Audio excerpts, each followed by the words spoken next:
The Detroit Pistons fell to number 5 in the draft lottery from their original spot of number 3.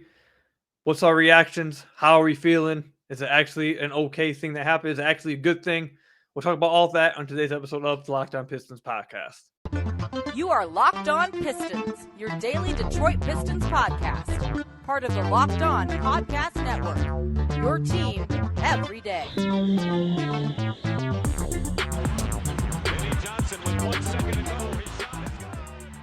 What's the deal? Welcome back to another episode of the Locked On Pistons podcast. Per usual, I'm your host, Kuka Hill. You can find me over on Twitter at Kuka Hill. I want to thank you guys for making Locked On Pistons your first listen of every single day. We're free and available on all your podcast platforms. If you haven't already, head to our YouTube channel at Locked On Pistons. Hit that subscribe button. It's the best way to support the podcast. I'd really appreciate it, but you know, I'm gonna just get straight into this, man.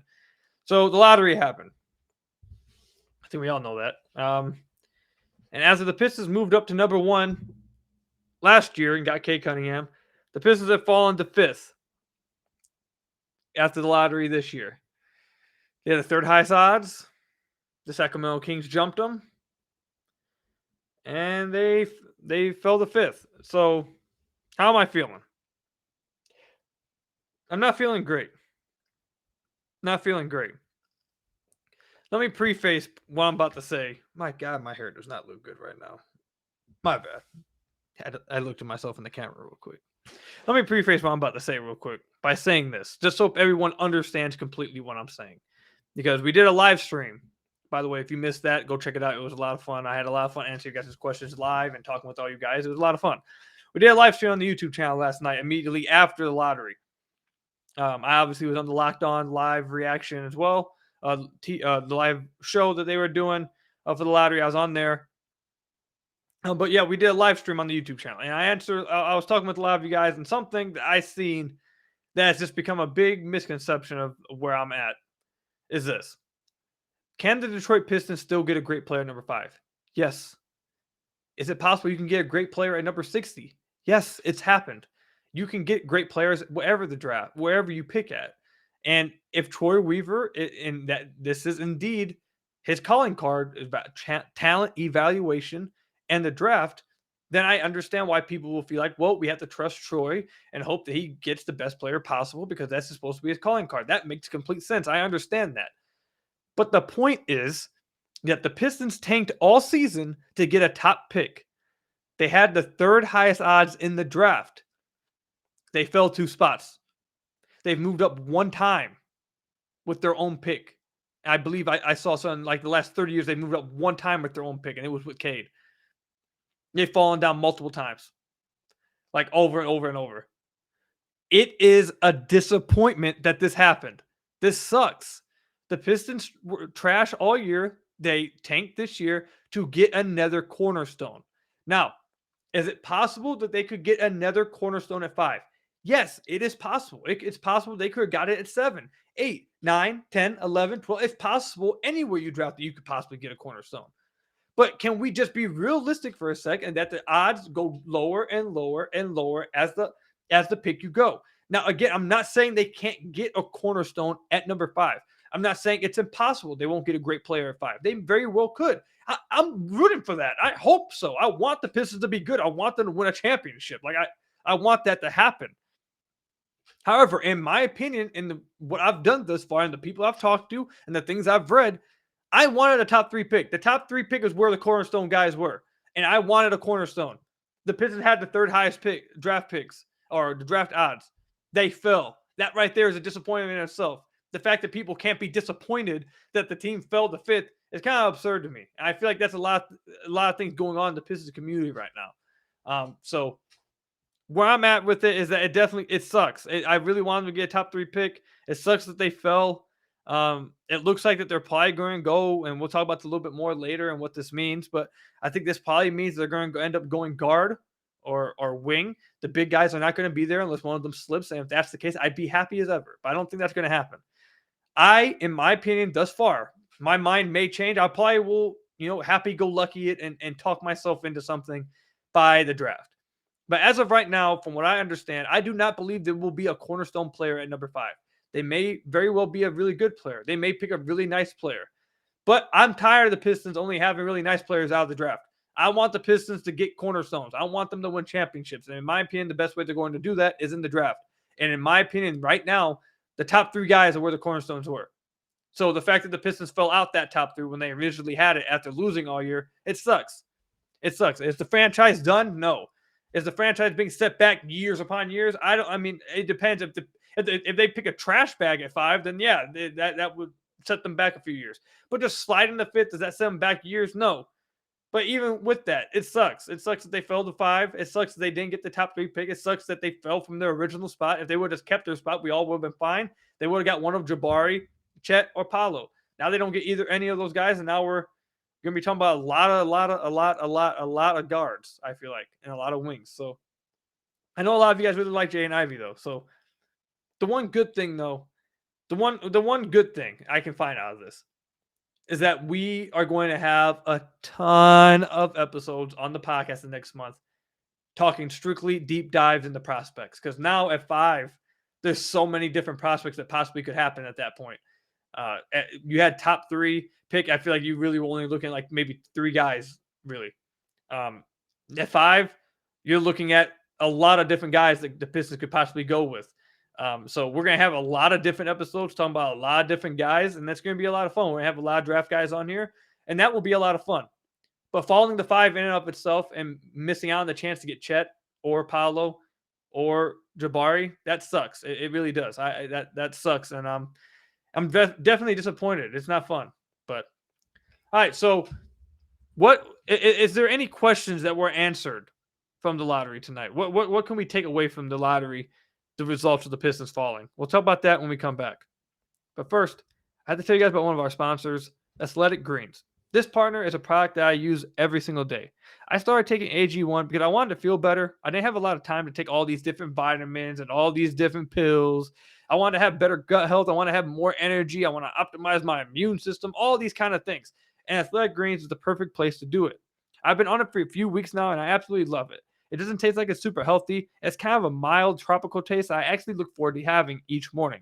So you're probably asking, what is this stuff? With one delicious scoop of AG1, you're absorbing 75 high-quality vitamins, minerals, whole food source superfoods, probiotics, and adaptogens to help you start your day right. This special blend of ingredients support your gut health, your nervous system, your immune system, your energy, recovery, focus, and aging. All of the things. And it's lifestyle friendly too, whether you eat keto, vegan, dairy-free, or gluten-free. It contains less than 1 gram of sugar, no GMOs, no nasty chemicals, artificials, anything, while still tasting good. It supports better sleep quality and recovery, supports mental clarity and alertness. It's the one thing with the best things. Athletic Greens uses the best of the best products based on the latest science and with constant product iterations and third-party testing. It costs you less than $3 a day. You're investing in your health, and it's cheaper than your cold brew habit. It's cheaper than getting all the different supplements yourself. You're investing in an all-in-one nutritional insurance. Athletic Greens also has over 7,000 five-star reviews, recommended by professional athletes and trusted by leading health experts such as Tim Ferriss. So right now, it's time to reclaim your health and arm your immune system with convenient and daily nutrition. It's just 1 scoop in a cup of water every single day. That's it. No need for a million different pills and supplements, and look out for your health. To make it easy, Athletic Greens are going to give you a free 1-year supply of immune-supporting vitamin D and 5 free travel packs with your first purchase. All you have to do is visit athleticgreens.com/NBA Network. Again, that's athleticgreens.com/NBA Network to take ownership over your health and pick up the ultimate daily nutritional insurance. That's athleticgreens.com/NBA Network. So I wanted to thank you guys again for making Lockdown Pistons your first listen of every single day. We are free and available on all your podcast platforms. And if you haven't already, head to the YouTube channel, hit that subscribe button. I'd really appreciate it. It's the best way to support the podcast.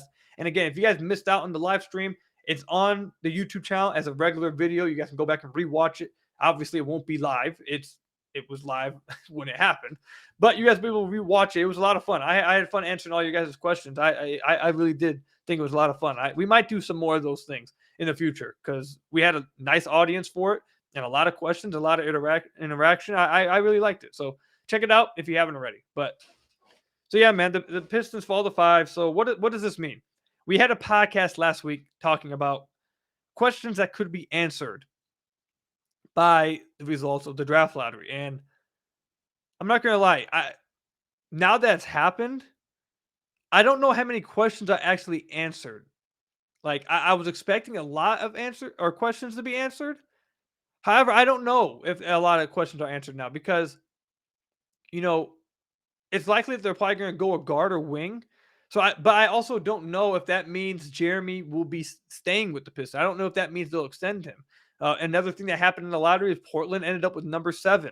So are they willing to trade number 7 for Jeremy? Like, is that something they'll be able to do? Is 7 just low enough to where they'll trade that for Jeremy Grant? If they do, if they're willing for that, I 100% take that. 5 and 7 is really good. I'd really be happy with that. Now my whole feeling about the draft will change. I'd be really happy about that.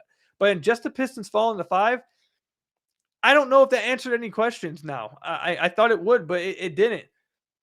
Are they going to take a guard? Are they going to take a wing? Could they possibly reach on Duren? Who knows? I don't know what they're going to do. I guess that's the best thing, like I said, about this, that we don't know where they're going to go. We don't know who they're going to pick. There's so many different players that they could pick from. So I don't know if there's many answers or questions that are answered. I know one thing is that I do believe it's likely they go guard or wing, which means, for me, at least in my opinion, that it's more likely that they'll be arriving at DeAndre Ayton's doorstep immediately as soon as free agency starts. I could see that happening.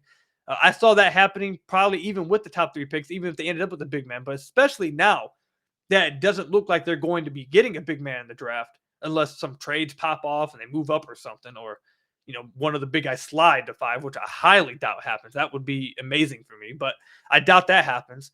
So I think it raises the likelihood that the Pistons will go after DeAndre Ayton, offer him that max, which, by the way, I looked into it, and from what I've read, the Pistons can offer him a contract around, I believe, $29 million, and it will have a 5% increase year after year after year for like 4 years. That's the most that they can offer him, which I would do for DeAndre Ayton. Don't worry. I know a lot of you guys in the live stream and over the past few days on Twitter and in the comments, you guys have been asking me to talk about DeAndre Ayton. There's going to be a completely dedicated episode to that coming up either at the end of this week or the beginning of the next week. So stay tuned for that. But my base opinion on it right now, if you guys want to know, is that I'd like the Pistons to go after DeAndre Ayton. And I think the one thing that we can say is them falling to 5 probably makes it more likely that they will do it. And our friends over at BetOnline.net, their odds, they have the Pistons with the top odds to get DeAndre Ayton. Does that mean they're going to get him? No.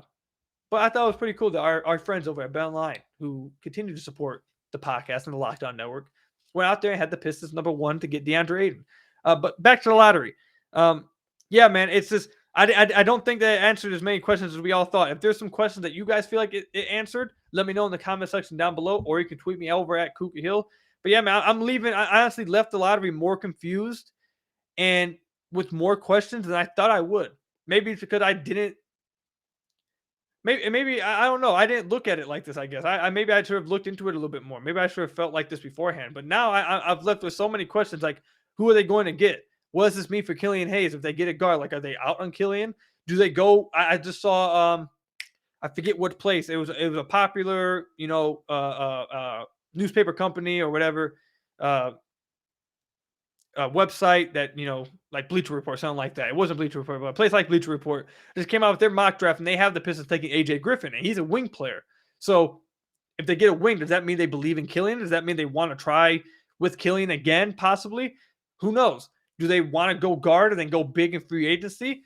Who knows? I think that's the best part about this, is that it gives us something to talk about for the rest of the month, or for the next, around a month, right? Around a month to just over 30 days, I believe, to talk about what they're going to do and what could happen because of this. Last year, when the Pistons had the number 1 overall pick, now, while it is absolutely amazing that they ended up with Cade Cunningham, and Cade is him. Cade is the answer. It was definitely not it was more boring and annoying leading up to the draft, because you had to deal with like rumors that maybe they wouldn't get Cade. Maybe they're not interested in Cade. Maybe they go this way. Maybe they go that way instead of Cade. I feel like it was more annoying last year because, like, yeah, we know Cade's number 1 overall pick. Let's stop talking about. Let's stop making it like more difficult. Let's stop making it harder than it needs to be. So leading up to the draft, I feel like that's where we were at. Now, this year with number 5, I think actually people are going to be more interested in it. There's way more outcomes to discuss that we're going to talk about all of those in the podcast moving forward. And it's just, I guess it engages more conversation than it would have if the Pistons did not get number 1 like they did last year. I think you maybe would have had a little bit of that anyways, because I don't think there's a consensus number 1 in this year's draft like it was last year. But definitely it's a little bit more interesting, and it gives you a lot more to talk about now. So when we come back, I'll touch a little bit, just a little. When I say just a little, I mean just a little bit about DeAndre Ayton. Because I really do want to give DeAndre Ayton that whole news cycle, everything about that, its own episode to really tackle. We're going to have someone on to talk about it with us. But I'll talk a little bit about him in this final segment. But first, I have to tell you guys about another one of our sponsors, Built Bar. Imagine dipping your finger into the plastic tub of birthday cake frosting, and then opening your eyes and realizing that it was only 150 calories and 16 grams of protein. That is what it's like to eat a birthday cake puff from Built Bar. I just received a birthday cake puffs, and I have never had anything like this before. They're available right now and can't promise that they will be there tomorrow. So go get them today at Built.com. And if you haven't tried the puffs, I'll let you in on a little secret, because that's what friends do. A chocolate-covered marshmallow protein bar, yeah, you heard me, a delicious flavored marshmallow-covered and 100% real chocolate. Make every day your birthday with Built's Birthday Cake Puff Bar. Built has taken delicious experiences of biting into a fresh slice of birthday cake and enrobed it in 100% white chocolate with added sprinkles. With 150 calories, 16 grams of protein, and only 9 grams of sugar, this limited time flavor is an amazing option if you're looking for a healthy way to get flavor and variety in your day. All Built Puff Bars are covered in 100% real chocolate. That means that with Built, you can eat healthy and actually enjoy doing it. So go to Built.com to get birthday cake puffs now. Again, go to Built.com, but use promo code LOCK15 and you'll get 15% off your order. Again, use promo code LOCK15 and you'll get 15% off your order at Built.com. Built Bar, the best tasting protein bar ever. Then let me tell you about another one of our sponsors, Rock Auto.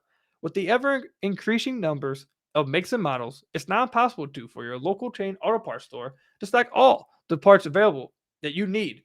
Why endure often pointless and seemingly intimidating questioning like is your Odyssey and LX, and wait while the person behind the counter orders the parts in their computer, choosing the only brand that their warehouse happens to carry? You have computers with access to rockauto.com at home or in your pocket. Save time and money when you're using Rock Auto. Why choose to spend 30%, 50%, even 100% more for the same parts from a chain store or car dealership? For example, a Honda Odyssey fuel pump is $353 from a chain store, but only $216 from Rock Auto. Rock Auto is a family business full of serving do-it-yourselves for over 20 years. Rock Auto prices are reliably low for every single customer.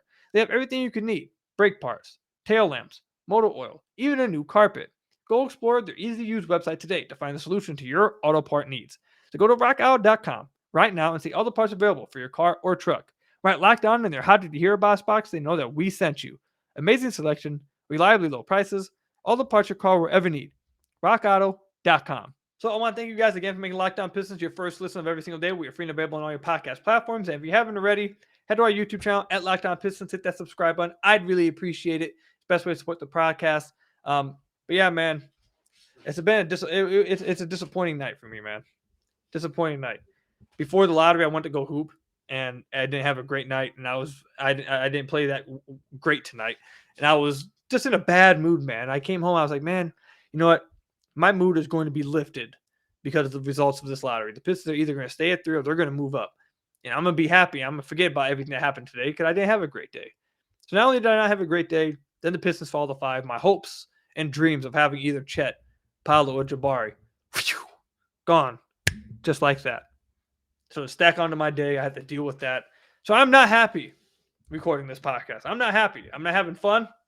I'm not having fun. I can't sit here and say I'm having fun, dude. And the worst thing about it is that those of you who are watching on YouTube, you guys will see this right here, okay? Oops, I dropped it. Dropped my crayon. All right. For the Locked On show, they asked us to bring on a Lucky Charm thing if we had one. And my Lucky Charm thing was this handy dandy notebook that my mother got me for my birthday, because growing up, Blue's Clues was my favorite show of all time. So I brought this with me to the Locked On show. We even, for those of you guys watching on YouTube, you guys will see it, but I'll describe it for you guys on podcast. We got the crayon, Steve's crayon. This is not just some regular crayon. This is actually Steve's crayon, okay, from Blue's Clues. We had that. We had the actual handy dandy notebook. And just to make it even better, I went through and wrote this on there, trying to speak it into the future. Number 1 pick for the Pistons on the first page. Didn't work. So now I low-key feel like I should chuck this against the wall because it didn't do its job and it didn't help at all. Actually, make things worse. So maybe I should just get rid of this. I don't know, man. I'm not having a good time. I'm not happy, man. Blue's Clues let me down, man. Like, not happy, dude. But like I said, I wanted to talk a little bit about DeAndre Ayton at the end here. I wanted to keep it more about the lottery and the draft because obviously that's the big news. But I wanted to touch a little bit about DeAndre Ayton before we get into a bigger episode about him, either at the end of this week or the beginning of next week. I don't know which one I'm going to do yet. So basically, the base opinion is: Do I want DeAndre Ayton on the Pistons? Do I want the Pistons to go after DeAndre Ayton? The answer is yes. Do I believe that he's worth a max contract? Maybe not, but the way contracts work, he's getting a max. Like, you're going to ask, is he a max player? Probably not right now. He's close, I think.